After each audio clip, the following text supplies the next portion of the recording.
Bismillahirrahmanirrahim. Assalamualaikum warahmatullahi wabarakatuh.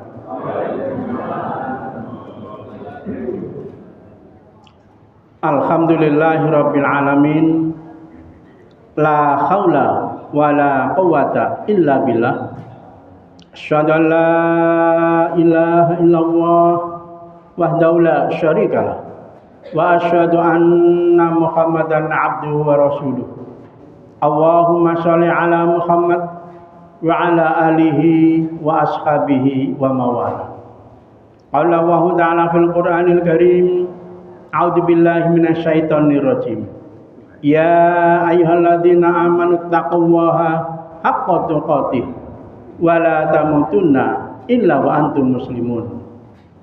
Ya ayyuhalladzina amanu taqullaha wa qulu qawlan sadida yuslih lakum a'malakum wa yaghfir lakum dzunubakum wa may yuti'illaha wa rasulahu faqad faza fauzan 'azima. Para jamaah, saudara-saudaraku kaum muslimin yang berbahagia, syukur alhamdulillah senantiasa kita panjatkan kehadirat Allah Subhanahu wa taala atas limpahan rahmat dan nikmatnya kepada kita semua. Sholawat dan salam mudah-mudahan tetap tercurahkan kepada junjungan kita Nabi Muhammad sallallahu alaihi wasallam. Alhamdulillah kita bisa terus mengaji, menuntut ilmu. Kata Rasulullah sallallahu alaihi wasallam, barang siapa mencari jalan untuk mendapatkan ilmu, maka Allah memudahkan jalannya menuju surga. Mudah-mudahan kita semua yang hadir di sini dimudahkan jalan kita menuju surga. Amin ya rabbal alamin. Bapak Ibu para jamaah yang berbahagia, kalau kita menyadari sudah berapa banyak dosa yang selama ini kita lakukan, tapi Allah Maha Pemurah, Allah Maha Pengampun. Ada amalan-amalan yang itu bisa menghapus dosa manusia. Amalan apa saja? Yang pertama, membaca subhanallah wa bihamdihi sebanyak 100 kali dalam sehari. Sebagaimana sabda Rasulullah SAW, siapa yang mengucapkan subhanallah wa bihamdihi, Maha suci Allah dan segala pujinya, sebanyak 100 kali dalam sehari, maka dihapuskan segala kesalahan atau dosa-dosanya walaupun sebanyak buih di lautan. Hadis muttafaqun alaih. Sederhana, subhanallah wa bihamdihi 100 kali dalam sehari. Karena dalam sehari itu bisa dilakukan subuh, pagi, siang, sore atau malam, tidak terbatas waktu dan tempat. Subhanallah wa bihamdihi 100 kali. Saya hitung cuma 3 menit 40 detik. Enggak sampai 4 menit. Tapi fadilahnya kata Rasulullah, diampuni dosa-dosanya walaupun sebanyak buih di lautan. Ada yang pernah dengar zikir ini? Inilah pentingnya ngaji. Kita dapat ilmu. Oh, ternyata luar biasa ya. Ada sebuah zikir yang ringan ini. Kita ini buka HP, baca majalah, ndelok TV, itu jam-jaman kuat. Tapi zikir yang 4 menit kadang-kadang kita lupakan. Padahal ini bebas waktunya, jam berapapun silahkan. Kita mungkin setelah sholat nyantai, subhanallah wa bihamdihi, subhanallah wa bihamdihi 100 kali dalam sehari, maka fadilahnya diampuni dosa-dosanya walaupun sebanyak buih di lautan. Paham Bu nggih? Ya. Ini pertama. Ini sebuah kemudahan, sebuah bentuk kasih sayang Allah kepada kita, menyediakan sebuah amalan yang itu fadilahnya luar biasa. Dua, membaca sebanyak 100 kali dalam sehari lafaz la ilaha illallah wahdahu la syarikalah lahul mulku wa lahul hamdu wa huwa ala kulli syai'in qadir. Keutamanya sebagaimana sabda Rasulullah SAW, barang siapa mengucapkan la ilaha illallah wahdahu la syarikalah lahul mulku wa lahul hamdu wa huwa ala kulli syai'in qadir. Tidak ada sesembahan yang berhak disembah dengan benar kecuali Allah dan tidak ada sekutu baginya. Miliknya kerajaan dan segala pujian. Dialah yang maha kuasa atas segala sesuatu dalam sehari sebanyak 100 kali. Maka baginya sama dengan memerdekakan 10 budak, dicatat baginya 100 kebaikan, dihapus darinya 100 kejelekan, dan dia akan terlindung dari setan pada siang hingga sore harinya. Serta tidak ada yang lebih utama darinya kecuali orang yang membacanya lebih banyak dari itu. Hadis muttafaqun alaih. Ini ada zikir yang lain yang agak sedikit panjang, juga dibaca 100 kali dalam sehari, maka fadilahnya seperti memerdekakan 10 budak, dihapus darinya 100 kejelekan, dan diberikan pahala 100 kebaikan, dan dia terlindung dari setan pada siang hingga sore harinya. 3. Berwudu dengan baik.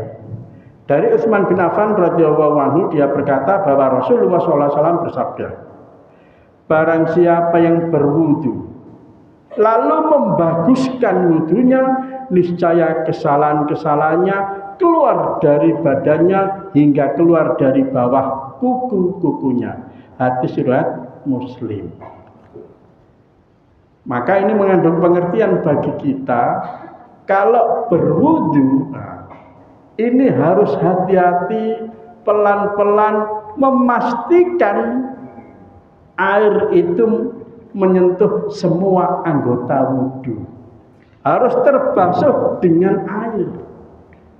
Jangan sampai ada sedikit pun anggota wudu yang tidak terkena air. Maka kadang-kadang banyak orang yang kurang perhatian masalah ini. Maka Rasulullah menekankan, barang siapa berwudu dan membaguskan wudunya. Jadi diyakinkan pelan-pelan diusap semua anggota wudu. Walaupun mungkin sudah iqomah. Nah, walaupun sudah iqomah, Allahu Akbar, tetap wudu dengan sempurna, dengan pelan-pelan meyakinkan semua anggota wudu terkena air. Maka mungkin dari siapapun yang pakai cincin, pakai akik, pakai gelang, pakai arloji, yang itu dikhawatirkan menghalangi air untuk menyentuh anggota wudu, maka sementara lebih baik dilepas. Karena bisa jadi kalau ini terhalang air kena anggota wudu, maka wudunya tidak sah. Kalau wudunya tidak sah, maka sholatnya juga tidak sah. Apa gak emang? Iya. Banyak orang kurang perhatian masalah ini, termasuk sela-sela jari kaki. Ini yang banyak orang kurang perhatian. Di mana-mana kadang-kadang tak lirik. Nah, ketika wudu pakai keran sekele dikelucurno ngene tok. Apakah yakin ini semua anggota wudu terkena air? Maka tetap sela-sela jari kaki ini digosok. Maka wudu itu nggak bisa cepat. Harus pelan-pelan, harus nyantai, meyakinkan semua anggota wudu terkena air. Mungkin ada yang capek, Pak, Karena kegemukan bisa sambil duduk umpamanya. Tetap harus diyakinkan semua anggota wudhu terkena air. Maka apa kata Rasulullah? Barang siapa yang berwudhu dan membaguskan wudhunya, maka keluar dosa-dosanya dari badannya, bahkan dari bawah kuku-kukunya. 4. Berwudhu dan berjalan menuju ke masjid untuk sholat berjamaah. Rasulullah SAW bersabda, barang siapa yang bersuci dari rumahnya, kemudian berjalan ke salah satu rumah dari rumah-rumah Allah, yaitu masjid, untuk menunaikan salah satu dari kewajiban yang Allah wajibkan, maka kedua langkahnya salah satunya akan menghapus dosa dan langkah yang lainnya akan mengangkat derajatnya. Hadis riwayat Muslim. Maka siapapun yang melangkahkan kakinya menuju masjid, satu langkah kakinya diampuni dosanya, satu langkah kakinya diangkat derajatnya.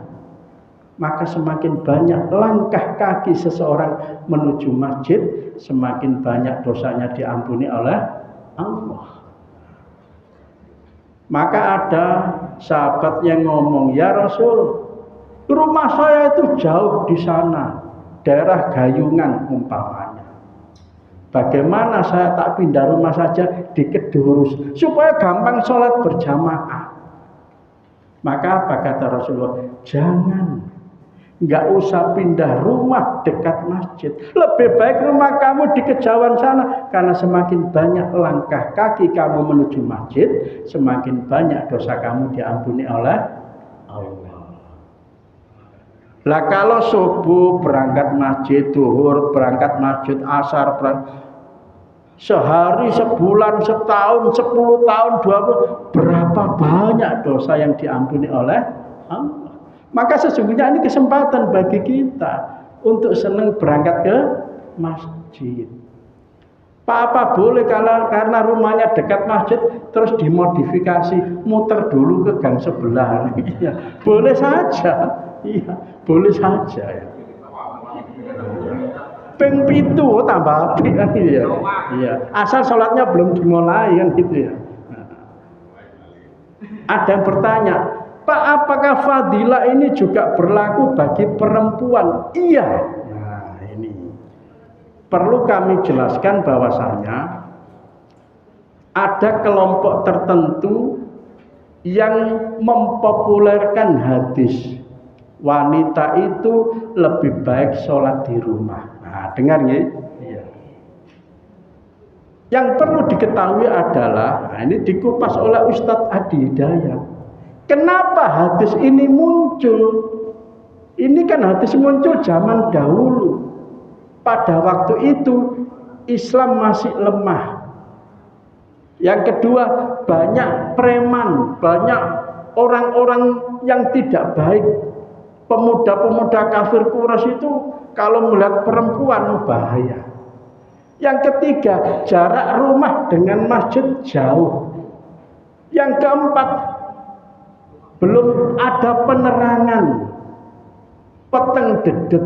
Lah kalau wanita berangkat subuh ke masjid berjalan kaki di tengah padang pasir, berbahaya enggak? Berbahaya. Maka muncul hadis wanita lebih baik sholat di rumah. Ini yang harus diperhatikan. Tidak langsung tekstual, loh wanita itu lebih baik di rumah. Iya betul hadis itu muncul, tapi kenapa munculnya?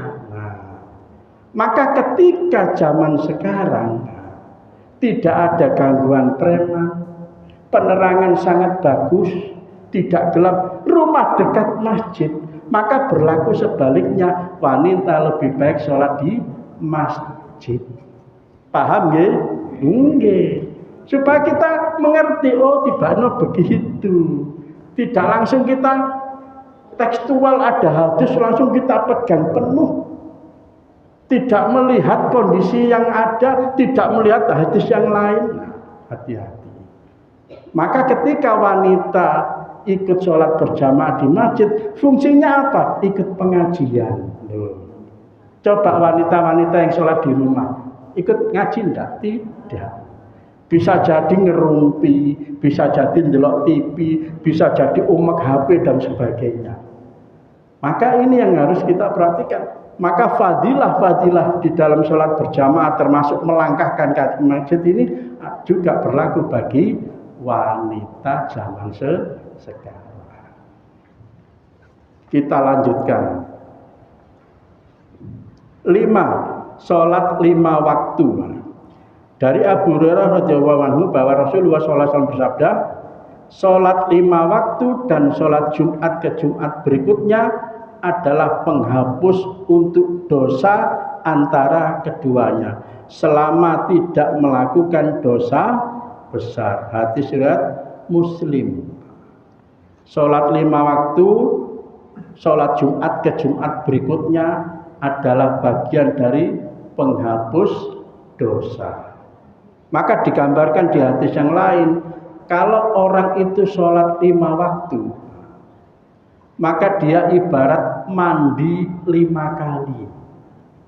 Maka tentu badannya bersih. Ada kotoran sedikit, mandi lagi. Ada kotoran sedikit, mandi lagi.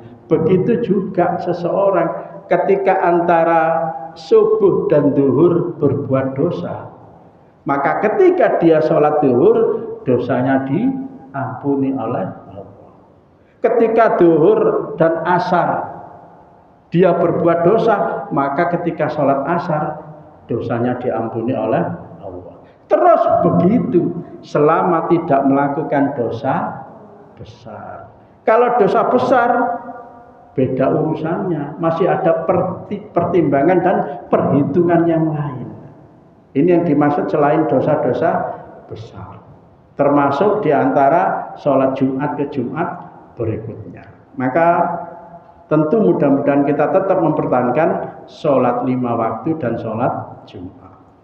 Yang kedua dari Utsman bin Affan radhiyallahu anhu, dia berkata, aku mendengar Rasulullah SAW bersabda, tidaklah seorang muslim didatangi sholat fardu, lalu dia membaguskan wudunya dan khusyuknya dan sholatnya, melainkan itu menjadi penebus dosa-dosanya terdahulu selama dia tidak melakukan dosa besar, dan itu berlaku pada sepanjang masa. Nomor 6, mengucapkan amin ketika imam bersama imam. Imam Al-Bukhari meriwayatkan dari Abu Hurairah radhiyallahu anhu, ia berkata, sesungguhnya Rasulullah SAW bersabda, jika seorang imam membaca ghairil maghdubi alaihim waladdallin, maka ucapkanlah oleh kalian amin. Karena barang siapa ucapannya itu bertepatan sesuai dengan ucapan para malaikat, maka akan diampuni dosanya yang telah lalu. Ternyata malaikat itu juga membaca amin. Maka barang siapa yang ucapan aminnya bersamaan, bertepatan dengan ucapan aminnya para malaikat, maka diampuni dosanya yang telah lalu. Inilah bentuk kasih sayang Allah. Hanya mengucapkan amin. Maka jangan males ya jawab imam ketika ghairil maghdubi alaihim waladdallin, amin. Sampai-sampai di zaman Rasul, amin itu bergemuruh sampai masjid ini seakan-akan seperti ada sound sistemnya itu ya, untuk menyambut ucapan imam tadi. Karena barang siapa ucapan aminnya bertepatan dengan ucapan aminnya para malaikat, maka diampuni dosanya yang telah lalu. 7. Nggih. Untuk menjawab amin bagaimana dengan suara jamaah perempuan? Apa keras? Nggih. Khusus perempuan tidak perlu keras. Ya, pelan saja. Khusus perempuan. Ya. Karena nanti kalau keras-keras, jamaah laki ini golek ya. Apalagi ada yang suaranya lebih khusus gitu. Amin umpamanya, waduh tambah gak konsentrasi itu. Iya. Jadi pelan saja untuk wanita. Yang lebih ditekankan di sini adalah jamaah laki-laki. Ngoten Pak nggih. 7. Berzikir setelah sholat.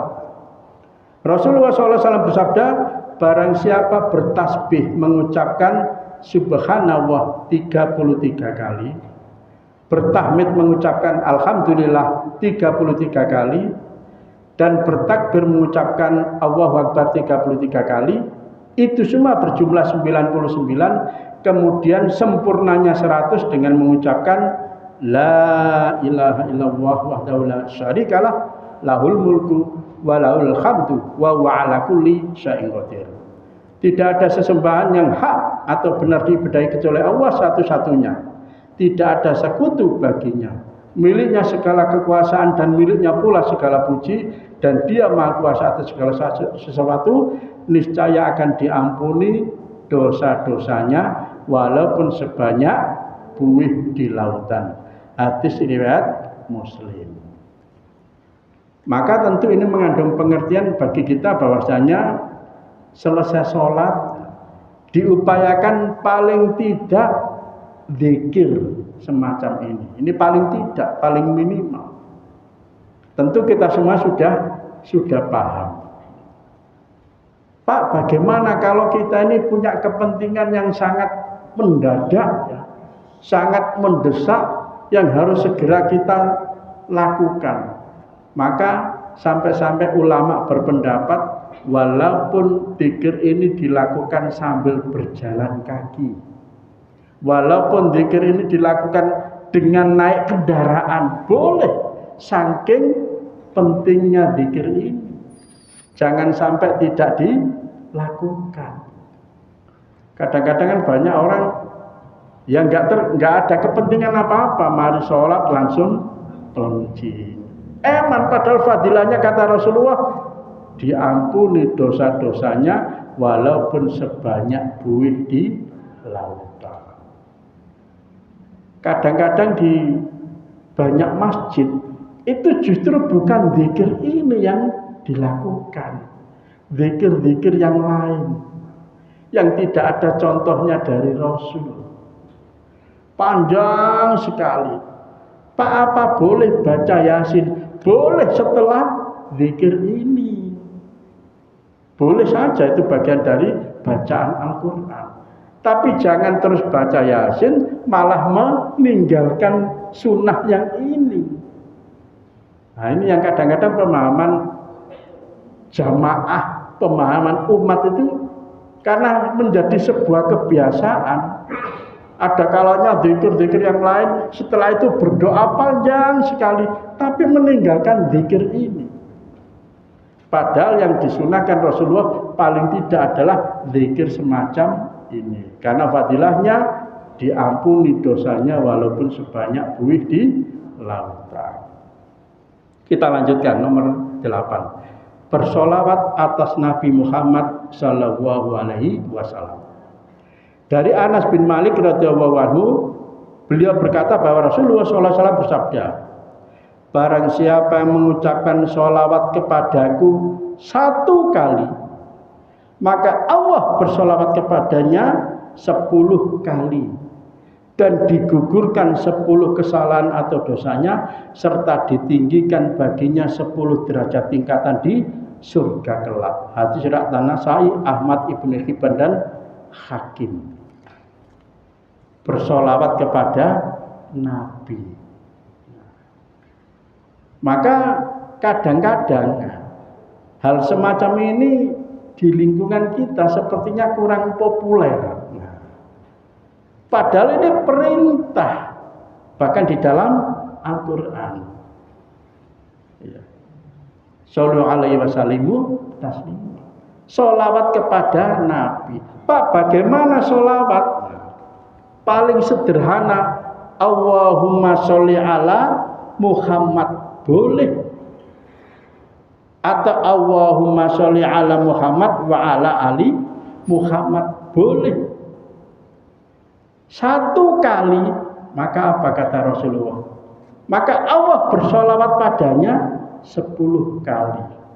Dan Allah mengampuni, menghapus dosanya 10 kesalahan atau dosa. Dan Allah mengangkat padanya 10 derajat tingkatan di surga. Dibalas 10 kali. Itu kalau sholawat satu kali. Lah kalau banyak dari itu tentu lebih banyak dosa yang diampuni. Lebih tinggi derajatnya nanti di surga. Maka tentu jangan pelit untuk bersolawat kepada Nabi. Tidak ada batasan waktu dan tempat dan jumlah. Silakan ada kesempatan baca Allahumma sholli ala Muhammad wa ala ali Muhammad. Terus begitu. Ini fadilahnya luar biasa. Kadang-kadang kita lupa ya. Atau males ya, dengan aktivitas yang lain sehingga tidak bersolawat. Lebih-lebih hari Jumat sangat disunahkan untuk bersolawat. Tidak terbatas waktu, tempat, jumlah, dan aktivitas. Kenapa saya sebutkan aktivitas? Termasuk mungkin panjenengan naik kendaraan. Ini dimanfaatkan lumayan. Nyetir sepeda motor sambil bersolawat. Allahumma sholli ala Muhammad wa ala ali Muhammad. Allahumma sholli ala Muhammad wa ala ali Muhammad. Lah enak sambil nyetir sepeda motor. Panjenengan dari Kedurus ke Wonokromo, ke Gunung Anyar, kemanapun. Sudah berapa banyak sholawat yang kita baca. Dari Kedurus ke Dupak Bangunsari. Sudah berapa banyak sholawat yang dibaca. Pernah dicoba? Nah ini. Kadang-kadang kita lupa dengan zikir-zikir, dengan membaca sholawat semacam ini. Kadang-kadang banyak orang itu pasang earphone, nyanyi-nyanyi, musik dan sebagainya. Padahal ini bisa dimanfaatkan dengan berzikir. Zikir apa saja silakan. Salah satunya sholawat. Ada seorang ustaz yang rumahnya di daerah Perak. Beliau ngajar di Ma'had Umar bin Khattab, Gunung Anyar, Surabaya. Dari pojok utara ke pojok selatan. Beliau naik sepeda motor. Dalam perjalanan dari rumah ke tempat ngajar, beliau membaca ayat-ayat suci Al-Quran. Karena beliau hafid. Terus begitu, macet ya baca, lampu merah tetap baca Al-Quran. Sampai tempat ngajar, beliau dapat membaca 2 juz Al-Quran. Allahu Akbar. Naik sepeda motor dimanfaatkan dengan baca Al-Quran, dengan berzikir, dengan sholawat. Tentu bacaan sholawat yang dituntunkan oleh Rasulullah. Karena sekarang ini banyak bacaan sholawat yang tidak ada tuntunan dari Rasulullah. Hati-hati. Masyarakat kita menyebutnya itu sholawat. Tapi karangan seseorang. Ada namanya sholawat nariyah. Ada namanya sholawat asgil. Macam-macam bacaannya. Setelah diteliti, ya, maknanya, artinya, ngapunten, muncul banyak kesirikan. Coba diartikan. Di situ justru bergantung kepada Rasulullah, bukan kepada Allah. Ya Rasulullah, berkatmu kesedihan menjadi kebahagiaan, kesempitan menjadi kelapangan, sakit menjadi sembuh. Loh kok kepada Rasulullah? Hati-hati dengan bacaan-bacaan sholawat. Memang enak didengarkan, apalagi ono tabuhane musik. Nah, ya kan? Itu menyenangkan, menggembirakan, tapi narasinya ngapunten menyesatkan. Hati-hati. Yang paling aman sholawat yang pernah dituntunkan oleh Rasulullah sebagaimana bacaan kita sholat. Allahumma sholli ala Muhammad wa ala ali Muhammad. Cukup boleh. Fadilahnya Allah akan bersolawat kepada orang itu 10 kali, diampuni 10 dosa, dan diangkat derajatnya 10 derajat tingkatan di surga. Paham Bu? Nggih? Nggih. Tentang selawat penting bagi kita. Bagaimana penggunaan selawat yang ada di kalimat Sayyidina? Nggih. Konsekuensinya gimana? Dan bagaimana kita mengaplikasikan Sayyidina itu? Nggih. Ya, perlu ada penjelasan ya. Pak, bagaimana kalau bacaan sholawat itu ada tambahan Sayyidina? Allahumma sholli ala Sayyidina Muhammad. Maka berbicara tekstual tuntunan Rasulullah mengatakan shollu kama ra'aitumuni usolli. Sholatlah kamu seperti sebagaimana kamu melihat aku sholat. Maka yang dituntut sama dengan Rasulullah adalah 2 hal, gerakan dan ucapan. Di semua hadis dalam masalah sholat itu tidak satu pun yang menyantumkan Sayyidina. Tidak ada satu pun. Hadis riwayat siapapun semuanya tanpa Sayyidina. Maka sebagai orang yang mengikuti beliau ya, tentu kita mengikuti dengan tidak membaca Sayyidina di dalam sholat. Maka ulama berpendapat di luar sholat boleh, di luar sholat. Karena jangan kita terus berasumsi atau dikiaskan.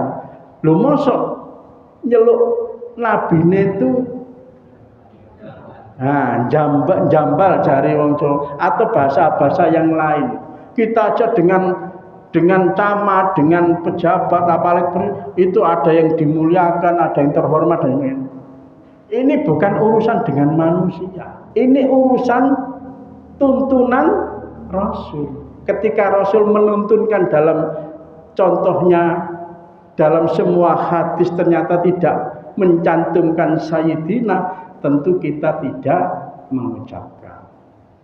Bagaimana pertanggungjawaban kita di akhirat ketika ditanya, sampean kok pakai Sayyidina ketika sholat, niru sopo? Nah, apa jawab kita? Terus kita ngomong niru Nabi, Nabi ini gak ngomong kok. Niru ulama, siapa ulama itu? Gak jelas. Maka jangan dilogikakan. Ketika teksnya itu tidak ada, maka kita tidak mengucapkan. Kecuali di luar sholat. Ulama berpendapat masih boleh. Ngoten Mbak nggih? Paham Bu nggih? Kita lanjutkan. 9 sedekah. Sebagaimana firman Allah Subhanahu wa taala di dalam Al-Qur'an surat Al-Baqarah ayat 271. Jika kamu menampakkan sedekahmu, maka itu adalah baik sekali. Dan jika kamu menyembunyikannya dan kamu berikan kepada orang-orang fakir, orang-orang miskin, maka menyembunyikan itu lebih baik bagimu. Dan Allah akan menghapuskan dari kamu sebagian kesalahan-kesalahanmu, dan Allah mengetahui apa yang kamu kerjakan. Maka di sini stressingnya adalah sedekah yang disembunyikan. Maka berakibat diampuni dosa-dosamu. Memang boleh sedekah itu ditampakkan untuk transparansi, dicatat infak dari Bapak A sekian, Ibu B sekian, untuk transparansi.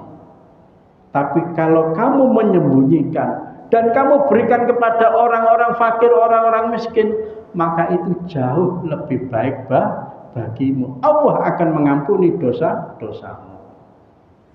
Maka ini yang menginspirasi seorang Ali bin Husain, cucu Ali bin Abi Thalib.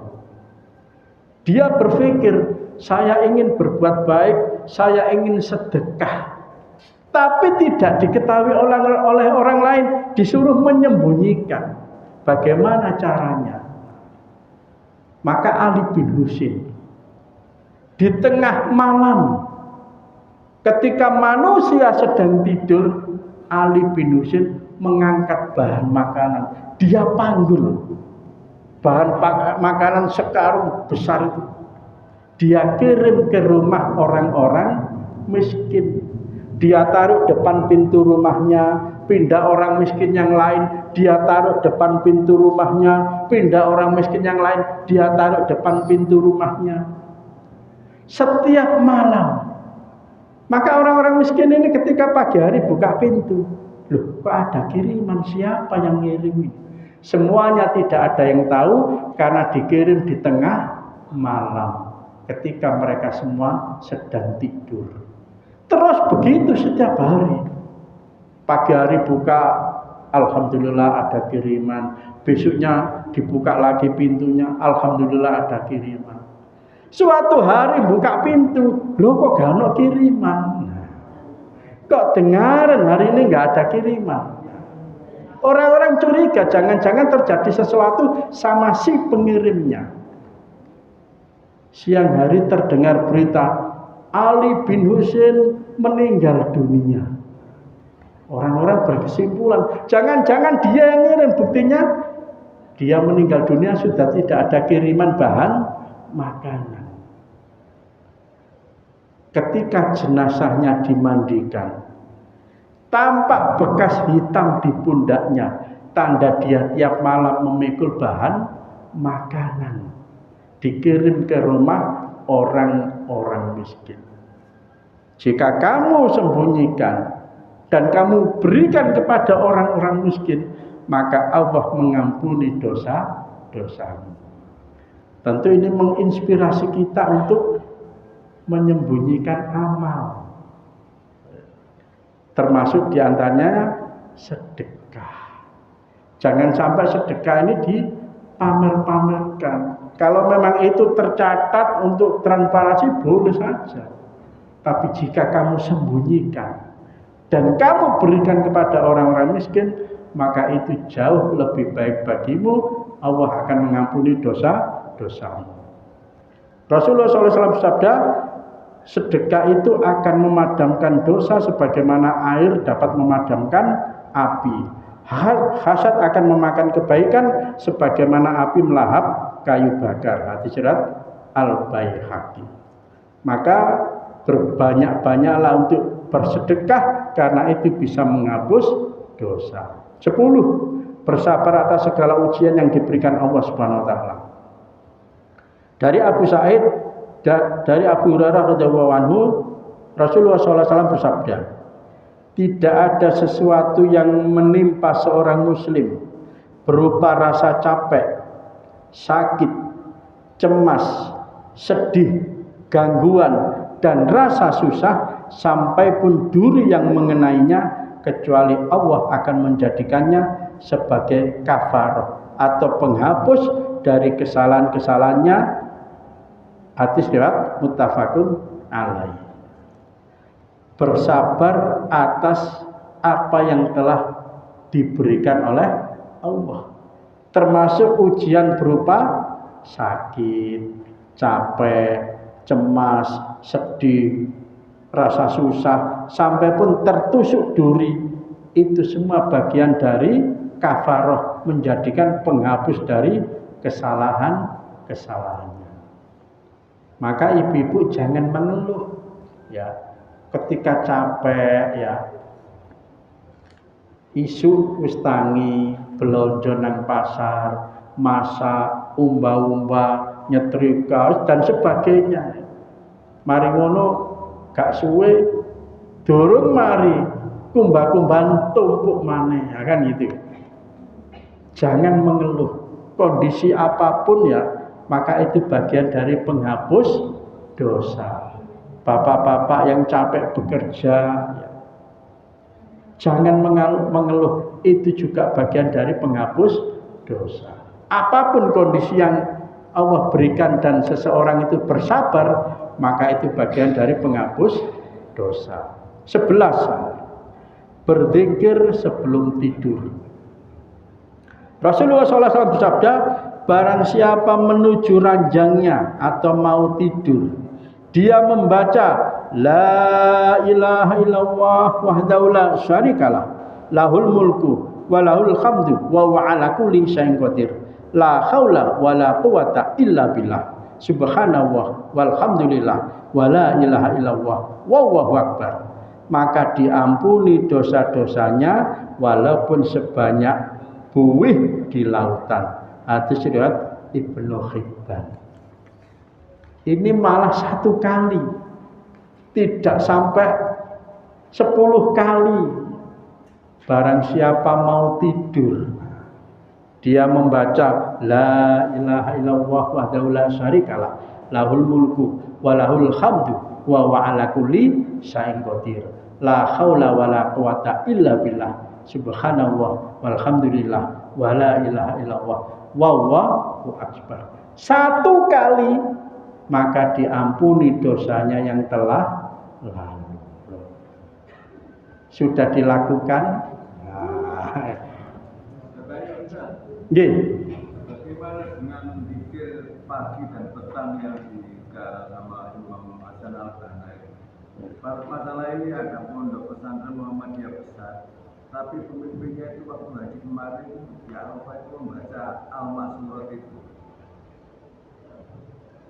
Nah, ini pondok pesantrennya itu tepatnya di Muhammadiyah di Karangasem sana. Ini kakak saya sendiri yang cerita. Ini Pak Mubarok itu baca ini ya di balik jajaran guru kita di sekolahan.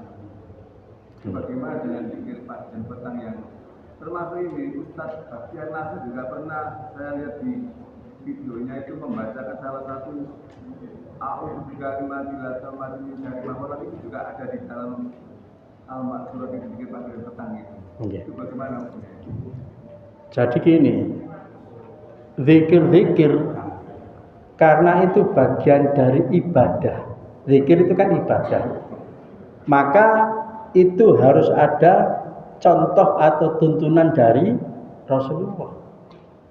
Kalau Rasulullah pernah mencontohkan, maka itu bisa kita lakukan sebagai sunnah, sebagai ibadah.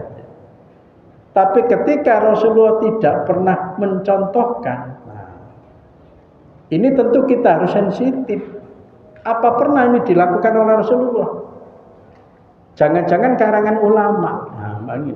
Siapapun ulama itu, maka kalau ulama itu mengajarkan, katalah zikir pagi dan petang, ini yang pernah diajarkan oleh Rasulullah, ya monggo, ada dasar hadisnya.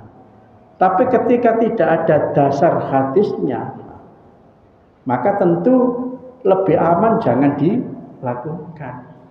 Kita aman yang ada tuntunannya saja lah. Contoh kayak Sayyidul Istighfar, kan gitu ya. Ada contoh dari Rasul atau zikir-zikir yang lain. Sesungguhnya bacaan zikir itu sangat bebas. Yang paling aman itu bebas. Contoh yang sangat populer, subhanallah walhamdulillah wala ilaha illallah wallahu akbar. Sudah ini kita lakukan di banyak tempat, di banyak waktu, di banyak jumlah, boleh bebas. Ngoten Pak nggih. Artinya harus diteliti dulu apakah itu pernah dicontohkan oleh Rasulullah. Kita khawatir itu tidak pernah dilakukan. Ngoten nggih. Sudah masuk Isya. Alhamdulillah ya. Mudah-mudahan Allah memberikan petunjuk dan kekuatan bagi kita untuk dapat melaksanakan amalan-amalan yang itu berefek pada diampuni dosa-dosa kita semua. Amin ya rabbal alamin. Subhanaka Allahumma wa bihamdika asyhadu an la ilaha illa anta astaghfiruka wa atubu ilaik. Wassalamualaikum warahmatullahi wabarakatuh.